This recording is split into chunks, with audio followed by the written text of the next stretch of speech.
Go up. We're good? We're good? Let's go. Let's go. Is the Emmys the thing with the slap, or is that something else? I have 0 Emmys total. Let me just say that. Thank you. How's everyone doing? Shout out to all you guys who have been here all day. I mean, obviously the crowd's dwindling a little bit, but it just goes to show you guys that, you know, obviously you're all very interested on focusing and improving your business. So shout out to everyone for being here. Yeah. Hey, first off, hey, who really has loved this event so far today? Raise your hand. Yeah. Is this good? This is good stuff? Let's give them their round of applause for everything.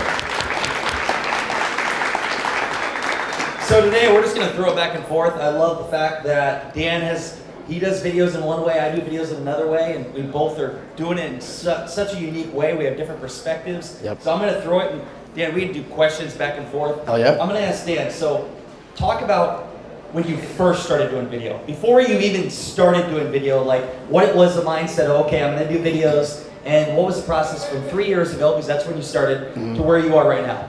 Yeah, so for me, starting video was just a way of separating myself from the competition. So I joined as a 25-year-old who really didn't know much about real estate, didn't know much about business, but I knew I had to differentiate myself from the rest of my market. I mean, there's agents in my market who have been selling for 30, 40 years, right? So how am I, as a 25-year-old shithead, excuse my language, how am I gonna compete with these people, and how am I gonna stand out? And for me, that was video, it was marketing, social media, and more importantly, I was just having fun. Right? Because our business, whether you're mortgages, real estate sales, anything, it's incredibly taxing. And there's times where you have to be able to have fun, let loose, and just be yourself. So it was a combination of all of those. And in the very beginning, my videos were awful. I kind of still think they are, but. Were you using your phone or camera? What were you doing at the time? Yeah, so I mean, I started with just a cell phone, a ring light. I might as well have had like a Motorola chocolate phone, honestly, it was so bad. But, obviously over time, through experience and through trials and tribulations, now you see the stuff that I have. Yeah. But. So, is the transition, because I think a lot of people here, like, who has an iPhone in here? If you have an Android, okay, I'm not. If you have a green text, get the hell out of here. But if you have a smartphone and you're in this room, you have no excuse not to create video content.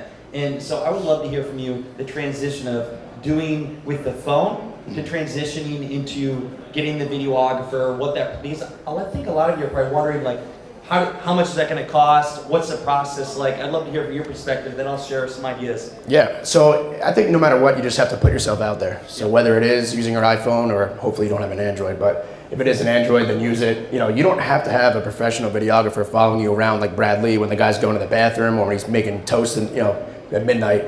It's just important to get yourself out there, whether it's phone or not. And listen, I started with really nothing, and now I do have the videographers, and I'm stepping up the quality of my content, but that wouldn't have been anything if I didn't start with my cell phone, and if I didn't have the experience and the practice, and if I didn't get over my insecurities, right? We all have insecurities about doing video and putting ourselves out there, and oftentimes we're our own biggest critique.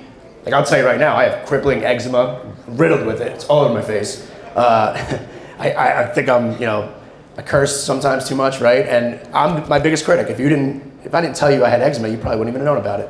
Now you all know my deepest secret, but it's a matter of just getting over that and putting yourself out there, because you can make money. And if you're not bragging about yourself, and if you're not putting yourself out there, then who's going to? I like it. Before I forget, everybody get out your phones, if you haven't done so already, and do an Instagram story and tag, what's your handle? DANONEIL, Dan O'Neill _. And I'm Brandon T. Adams, and we will re-share it, and I'm going to give you a course for free that's worth $1,000. That sound good? Oh yeah. Okay, awesome. Get some more content. Can I get it too, or? You can get it too. Okay, cool. So I want to share just a quick thing that happened there, what I just said. So for those of you that go and share that, put that out there, what we're doing is we're getting people to follow us. And then what happens after that? When you guys go home, what are you going to do? You're going to go on your phone. I saw some of you today, or you're watching social media. You're going to come inside our life. I call it our own reality show. Social media. You're creating content. I'm creating content. People are following that. They're getting to see who we are, what we do, and how they can get help from us. And the most powerful thing, if you could take anything away here, this is where we have our own ways of doing things. I love your entertainment side. The one thing that I do with video, and you'll see on my stories, I share my life. I share who I am, what I do, how I help people. Who I am, what I do, how I help people. Who I am, what's next? And how I help people. People can relate with you. If you can become relatable, people will want to buy from you. And if they just happen to know that you sell real estate, you do mortgages, you do video marketing, they're going to happen to buy from you versus somebody else. And what else? If they don't buy from you, they might tell somebody about you. So one thing about this is bring them into your life, your own reality show, show them what you do. When they get to know more about you, they're more likely to work for you. Does that resonate? Wholeheartedly. I think it's really important to be authentically yourself. And how it's helped me in being myself and just putting myself out there is now when I go on a listing appointment or even meeting some of you guys, you already feel like you know me. So I don't have to sell myself anymore. I don't have to go above and beyond and fight all those objections. I can kind of just show up and I get the deal, or I can make it happen. But if I was trying to be somebody that I'm not, it would never work, and people could smell that from a mile away. I think a great example we both saw today, Bradley. Who liked Bradley's talk? Amazing. So I'm sure 98% of you loved it. There's probably 2% of the crowd that said, I don't like that guy. But here's the thing, when you really tell it how it is and you just be you, people will love you for it. And it's proven how that's why he's built a big audience. Yep. He's just being him. Yep. So many people on social media, I think, they're trying to be somebody they're not. And when you step back and just be who you really are, people are going to love you for it. I agree. I mean, I'm lucky I don't have my vape on me right now. I'd be smoking on stage, right? But if you don't want to work, yeah, I wish. Yeah, last night. If you don't want to work with me because I smoke a vape or because I say the F word maybe too often, then probably shouldn't work with me anyway. But it's just a matter of being authentically yourself at all times. So let's go. So that's telling the story, getting people to know you. So it's omnipresence. The more they see it, the more likely they're going to reach out to you. Mm-hmm. Let's talk about some strategic videos, because I've been following all your stuff since we knew we were going to be on a panel together. We, by the way, just met 24 hours ago. Yes. And so I would love to hear from you, and I can share after you. What are some strategic videos that you have created, and whether, like Brad talked about square videos and stuff, but what are some strategic videos you have created that you directly saw somebody that reached out to you and wanted to list with you or work with you in some way? Yeah, so I mean, every video that I do, every story that I post, there's always some sort of lead flow, whether it's recruiting or if it's a seller or buyer. And so there's not really anything too strategic, but I will say that it's very important to stay educated, and it's really important to make sure that you're evolving with the times. So I had originally started doing these 4 or 5 minute long, like just insane skits. I mean, I was dressing up as like the Grinch, the Easter Bunny, whatever. But I thought those were my best videos, but they were only getting 40, 50,000 views, and I had really bad anxiety that I was gonna be working somewhere else pretty soon. And then I started evolving, and I started doing the 60-second or less videos. And now it's honestly even like 10 to 30 seconds. Quick hitting, funny, using Reels, trending dude. sounds. Reels, yes. I get mad at my video guy all the time because they still send me horizontal video. Send me another horizontal video, you guys are out. For those that don't know, the vertical video is for Reels. So I started to evolve, and I started to make my videos a little bit shorter, but I wasn't used to that. I had to make the change. And if I hadn't done that, then again, I probably wouldn't be For here. you guys that don't know, this is vertical. So when you're recording the video, it's vertical. So that's what you use. When you're doing a reel, it's got to be this way. But if you're doing something we're just going to upload, you're going to do horizontally, you're going to shoot that way. You get that, David? You got that? Okay. So, but it's important to constantly evolve, and that's really what I started to do. And listen, it's against my grain. Like I don't know how to be funny in 30 seconds, right? Aside from my face, but you have to be. See what he did there? Yeah, thank you. That was a bad joke. I know. But you have to be evolving, and you have to stay educated. What about you? So that's a good one. I like that. I just want to point out one thing that he does, and he talked about, is I watched some of his videos. There was one I even told him, I'm like, dude, I like the video where you and the other girl walk up like you're in Western, like you're gonna draw on each other. And then it was like, hey, why don't we just join forces? And so basically that was his way to announce that they have partnered together in a funny, entertaining way. And I remembered it. So you look at comedians or people that tell a story in a different way, they can remember it. And if they can remember it, they're gonna be more likely to know about you. So I love that you did that. Here's one that I do. So, who was here for Kevin this morning, Harrington? Yes? Was good talk? Was a good talk? Yeah? So, Kevin is a business partner of mine, and we have about a dozen companies together. And here's one of the strategies we do that's very powerful. It's called brand association video, or I just made that up, but that's what it is. Sounded good. It's creating a personal video. So, if we're looking to work with a big company, typically it's getting equity in a company, or it's getting stock in a company, advisory deals, we'll create a personal video to the CEO. And so what I'll do is I'll write a script, I'll give it to Kevin, he will go, take the script, shoot a personal video, or sometimes not even a script, just based on what he knew on the company, and we'll send that video to that person before they even met Kevin. So it's building this experience. Think of Cameo. Who's done Cameos before? It's like that. It's a Cameo experience that's saying, hey, I'm Kevin Harrington, Brendan T. Adams, and I'm excited about your company. Here's some things I heard about. Here's some things we can do. I would love to talk to you further on a call. That's using a video to close a deal. We've used that brand association or third-party selling to sell $1 million deals. You guys can do that in real estate. Think about a personal video or having somebody else in your team send a personal video to somebody in your network that builds that relationship to help you close a deal. I'll give you one more. Every Christmas, I send 150, Ralph, did you get one for me? Yes. Oh, good. I was like, oh, shit. I send out 150 personal videos. I say, hey, Brandon here, I just want to say we had a great year together. By the way, it's not a video that I create one and I send it to 1 million people spam. It's a personal video where I say, hey, you know, I remember when we were together this weekend, we had some good times together. I just want to say I appreciate you for all you do. If you know anybody that'd like to work with me, let me know. Either way, Merry Christmas. Personal video I'll send out to 150 key people of influence every year, and that helps close deals. What do? They respond back. And by the way, when I did that, I think 138 of them responded back. And so that's how you can build a personal relationship. Have you ever done something like that before? Absolutely. I'm not going to plug. Share examples. Yeah. Well, I'm not going to use, I'm not going to plug BombBomb here. They're not paying us, but I use BombBomb all the time. And what I used to do too, when I first had a smaller following, is anybody that would follow me, it's kind of psychotic actually, but I would go on their page and I would send them just a quick little 15-second video saying thank you for following me. If you ever need any advice or any help real estate related, feel free to reach out. And it kind of created a community within my page. It's Gary Vee talks about doing the unscalable to scale. Mm-hmm. It's like those personal tweets and everything. On the video side of things, if you can learn to overcome the fear of creating videos and get over the fact like, oh, I'm afraid of what I look like, if you actually sent out personal videos to people, you can use that to close. What do you think everyone's biggest fear is why they don't do content, right? How many people in here are making videos, sharing on their story every single day? 4? There's got to be more than that, no? For somebody that didn't raise their hand, what's a reason why you don't post on your Instagram or you're not using social media? Somebody shout it out. Coming up with content. Okay. They say you shouldn't, but it feels like a job. Right. It feels like a job. I don't want to be bothered. So I want to answer this, and then I'll love to hear your thought on this. So look at this. This is what I'm going to tell you. It takes one view, taking $1 million deal. It takes one view to change somebody's life. It takes one deal or one view for something to be huge for you.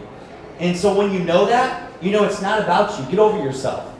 And a lot of people, they care about what people think. They care how they're viewed, all these different things. Get over that. Brad, I love the part that Brad talked about that. Don't give a fuck what people think. Because if you do, your life is not going to be very good. Learn to be somebody once told me this. If you, in your heart, believe in what you're doing and you know you can add value to somebody, it's your duty to help them. And I believe if you create more video content, it's your duty to get it out there because you can help more people. Can you agree with that? Yes? Mm-hmm. So you got to get over the fact caring what people think. Because no matter what, people are going to judge you. They're going to judge you. How many people have judged you over the years? I judge myself. I'm one of them. But as far as not having the content to create, you don't have to come up with an elaborate skit or do anything crazy. Whether you're in real estate or mortgages, you can do an educational video on rates. You can share some of your funny stories. How many people in here have just the most fucking insane stories from being in this business, right? I could come up with 10 off the top of my head that you wouldn't even believe. So share some of your stories, share some of your experiences, right? All these things. Share a video today of what you learned from all the different speakers. But by doing that, you're showing people that you're in the business. People are now seeing what you're doing, and they're seeing that you spent this entire day here educating yourself so that you can now be better for your clients. So those are literally 3 videos. What's your Instagram? Actually, I'm going to follow you and make sure you do this. I like it. And Brad Levy. Yeah, just copied him, but whatever. I'm going to make sure she does it, right? I like it. I've got some accountability now. One more thing while you're doing that. Mm-hmm. She asked, okay, what to create? Who you are, what you do, how you help people. Share who you are as a person. Thank you. Share what you do in real estate, or are you in real estate? I'm in mortgage. Mortgage, okay. Well, just share what you actually do, and just literally sharing what you do consistently over time, which builds a brand. Most sales are done between the 7th and 19th time somebody sees you. Share who you are, what you do, and how you help people. You do that consistently, people will reach out to you. Rebecca, for you specifically, Wrap up my story. I used to be very consistent with it. I think I stopped being authentic, and I started worrying about how I looked. I just eventually just became powerless and stuff. But I will say, the work I did for those 2-3 years, I'm still getting clients from it. I have all the handles. People still go to my page. It's still working, but I need to kind of keep the wheel spinning. You know? I love it. Are you going to create a video later today? Absolutely. Good. better. Hold her accountable. I will. Give her a round of applause. So I'm going to ask you a random question, and then I'm going to give you a story on my own thing. But I want to hear something. What is something about you that nobody knows? Man, that's a good question. Something about Something me. about your story, maybe growing up, whatever it is. I had a drinking problem when I was 22 years old, and I actually spent the night in jail. I've never told that before. I don't know why the hell I just told you that. Pretend I said nothing, all right? I need like the Men in Black little thing that everyone I forgets. feel like we are having a connection now because I also spent the night in jail. I one-upped you. I got tasered. Oh, I didn't get tasered, thank You God. guys do that. Thank God. So all of you that got tasered out there, we have a connection. Oh yeah. But no, where I was going with that, being honest, when you share a journey and share an obstacle you had and share how you overcame it, Right. people see you as a human. And hey, we don't all do things right sometimes, but hey, I learned from it. And I'll give you an example. This is a little different one, but when I grew up, most of you, Ralph might know this, but I grew up with a speech impediment. I lisp. So at 7 years old, I was getting made fun of because I couldn't speak. And then I remember I was practicing in front of the mirror to master my communication skills. And eventually I mastered it. And so then I went on to get paid 5 figures to speak at events and all these different things. But I still share on my social media that, hey, anything's possible. I grew up with an impediment. I couldn't speak. I overcame it, and now I get paid to speak. I shared that on an Instagram story, and I gained a follower. His name's Jonathan Miller. Anybody knows him, do a shout, hey, Jonathan! And Jonathan saw me speaking at an event. I got off stage, and he DM'd me, and he said, hey, Brandon, I'm putting on this event. Can we hire you to speak? I said yes. He paid, I think it was like 10 grand at the time, to speak on stage. He pre-ordered 300 copies of our book. And then that connection led to over six figures in revenue. And so I asked him, Jonathan, what made you connect with me on such a deep level? He said, I grew up and I stuttered. I also had a speech impediment. And after talking with you and seeing we had a commonality, and also the fact that you grew up in a small town, I really could connect with you. Because I shared that story, it led to 6 figures in revenue and growing. If you share your story, you can connect with people at a deeper level that has nothing to do with business. It's just connecting with humans. I love that. And you can never tell. I mean, 4 Emmys later, Jesus Christ, huh? So I want to clarify. 2 Emmys for me, 2 for my wife. Okay. Give her a round of applause. yeah. My wife. That's 4 total on this stage right here. 4 total between the two of us, so. Okay, we got 1 minute. Ralph, do you have a question? I want you to ask 1 or 2 questions because you know us both. I want to hear any kind of question you have for us because you also started creating content. You have the Disruptors Network. I love the fact that you've started investing a lot of money in video content. I think that for both of you, Brandon works with some of the biggest entrepreneurs in the world at this point now. And Dan is not only making a huge dent in his business, but you have a totally other company. You just launched a podcast yesterday, Yes. which is going to be amazing. But branding takes itself to some time. You have to believe in it before it starts to take hold and you get money out of it. If you could give these guys one tip to stay in it when they didn't think it was working, how did you do that? How did you stay in it, and how long until you started seeing results? I think a big reason is your why, right? Everybody in here has their reason why, whether it's your wife, whether it's your kids, whether it's just your dying nature and wanting to survive and be the best, right? It's always your why. So for me, my back was against the wall. As I just aforementioned, I was in jail for a night, which changed my life though, honestly, because I had to turn everything around. And building your brand is really the most important thing, and especially in today's day and age. It's a way to connect, it's a way to reach as many people as humanly possible, and I think your why is a big reason. I love that one. I look at it this way. You know, I started creating content 8 years ago. I've spent over $1 million of my own money on video content, creating TV shows. We've done a movie, won some Emmys. But I'll tell you what the most powerful thing that keeps me going every day is that thing I said before. One view can change your life. One view can make your next $1 million deal. One view can be impactful. And every time I do create a video, even when I don't want to, I think it's not about me, it's about that one view. I created a video, I'll give you a great example. 3 years ago, I had a video on LinkedIn, and somebody saw it, they reached out, they DM'd me, we did a call, I became an advisor to their company. Let's fast forward 3 years. I have over $1 million of stock in this company, it goes public in 3 weeks. And so that's one example of somebody who saw my video 3 years ago that'll make me over $1 million. One view can change your life. One view can make you over $1 million. Awesome. That's super powerful for both you guys. Thank you guys so much. Let's give us a round of that. Can't believe it's only everyone went to jail. I love Thank you. it. Brandon. Oh, you did. Thanks, guys. Thank you, everyone.